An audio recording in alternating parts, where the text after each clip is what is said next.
The white man pays Reverend Martin Luther King, subsidizes Reverend Martin Luther King, so that Reverend Martin Luther King can continue to teach the Negroes to be defenseless. That's what you mean by nonviolent. Be defenseless. Be defenseless in the face of one of the most cruel beasts that has ever taken the people into captivity. That's this American white man. And they have proved it throughout the country by the police dogs and the police clubs. 100 years ago, they used to put on a white sheet and use a bloodhound against Negroes. Today, they have taken off the white sheet and put on police uniforms. They've traded in the bloodhounds for police dogs, and they're still doing the same thing. And just as Uncle Tom, back during slavery, used to keep the Negroes from resisting the bloodhound or resisting the Ku Klux Klan by teaching them to love their enemy or pray for those who use them despitefully. Today, Martin Luther King is just a 20th century or modern Uncle Tom or a religious Uncle Tom who is doing the same thing today to keep Negroes defenseless in the face of attack that Uncle Tom did on the plantation to keep those Negroes defenseless in the face of the attack of the Klan in that Well, day. I don't think of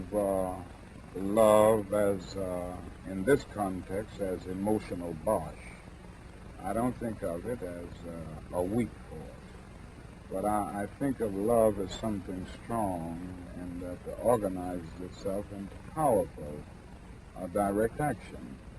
Now, this is what I try to teach in the struggle in the South, that we are not engaged in a struggle that means we sit down and do nothing. That there's a great deal of difference between non-resistance to evil and non-violent resistance.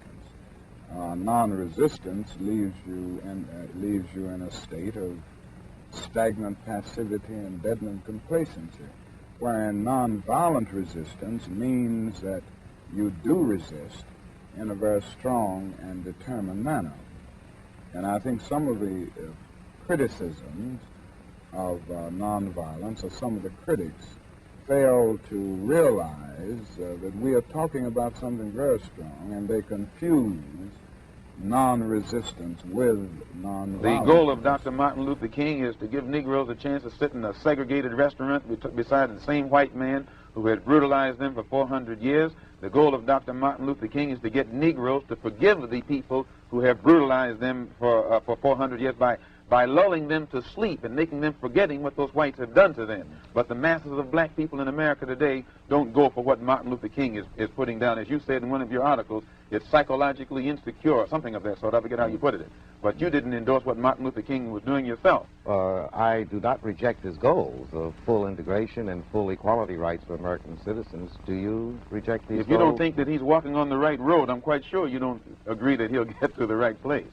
And if you would classify his method as psychologically unrealistic, I think that if a man's method is psychologically unrealistic, which means the road or the means or the method that he's using, I think as a psychologist, you would be very doubtful I don't think that he would reach true. the right. If anyone has ever lived with a nonviolent movement in the South, from Montgomery on through the Freedom Rides and through the sit-in movement and the recent Birmingham movement, and see the reactions of many of the extremists and reactionaries in the white community, he wouldn't say that this movement makes, or this philosophy makes them comfortable.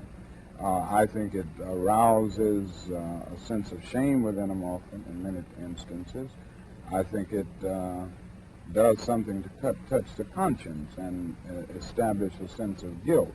Now, so often people respond to guilt by engaging more in the guilt-evoking act in an attempt to drown the sense of guilt.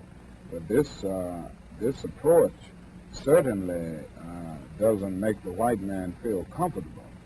I think it does the other thing, conscience, and it disturbs this sense of contentment. Nothing will they ever do. They will always talk it, but they won't practice it. And with the Supreme Court, if the NAACP can tell me that they want a desegregation decision for me 10 years ago, but yet the schools haven't been desegregated, as I say, this is a victory with no victory. It's a victory that you can talk about, but it's a victory you can't show me. So if you represent the NAACP and you're telling me about this great victory you won for me, when I look at you, I have to conclude that either you have been duped yourself or else you are trying to dupe me. And in most instances where the civil rights struggle is involved, there is no civil rights leader can point to me one concrete gain practical gain that black people have made in the civil rights field in this country, not only during the past 10 years, but during the past 100 years. I don't think there's any real organization to the riots. I think they grow out of the conditions that I've mentioned all along. And as long as these intolerable conditions are there, as long as the Negro finds himself living every day in a major depression, then every city will sit on a powder keg and can explode over the slightest incident. I feel that killing is a very tragic way to deal with any social problem. There is no violent solution to the problem that the Negro confronts in this country, and this is why I have constantly said that riots are socially destructive and self-defeating. After all, the Negro ends up on the losing end. We can't win a violent revolution. Most of the persons killed in riots are Negroes themselves. The persons who end up not being able to get milk for their children of Negroes because things where they have to live are destroyed. So there's no practical or moral answer in the realm of violence to the Negro's problem. But I do understand the sociological, the psychological, and the economic reasons. The problem can be solved. First, the white man and the black man have to be able to sit down at the same table. The white man has to feel free to speak his mind without hurting the feelings of that Negro. And the so-called Negro has to feel free to speak his mind without hurting the feelings of the white man. Then they can bring the issues that are under the rug out on top of the table and take an intelligent approach to get the problem solved. That's the only way that they'll ever do it. We need an action program while we are Muslims, or while we are Christians, or while we are whatever we are. We still need an action program that will eliminate these evils that are in our community. And this is what we're trying to do with the Muslim Mosque Incorporated. Do you consider yourself militant? I consider myself Malcolm. Well, I think we have to agree that this appears to be the result of an internal conflict within the black nationalist movement.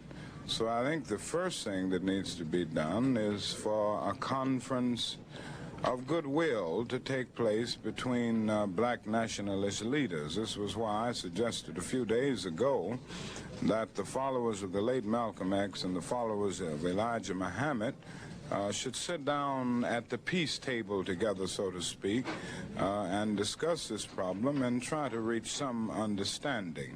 I don't think, and I'm sure, that nothing can be accomplished by violence. It only leads to new and more complex social problems. I think it is unfortunate for the black nationalist movement. I think it is unfortunate for the health of our nation.